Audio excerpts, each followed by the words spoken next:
আসসালামু আলাইকুম। আলীকদম ট্রানজিট রাস্তায় এখন আমরা আসলে বাইক নিয়ে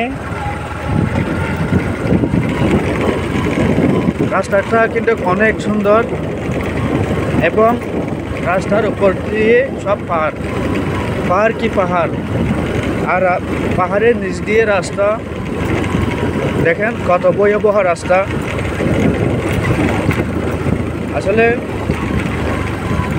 এক হাতে গাড়ি চালাই আর এক হাত দিয়ে মোবাইল ধরছি, তার কারণ একটু ভালো করে ক্যামেরাটা ঘুরাইতে পারতেছি না। আসলে জায়গাটা কিন্তু অত্যন্ত সুন্দর। এই আলীকদমের ট্রানজিট রাস্তা অনেক সুন্দর।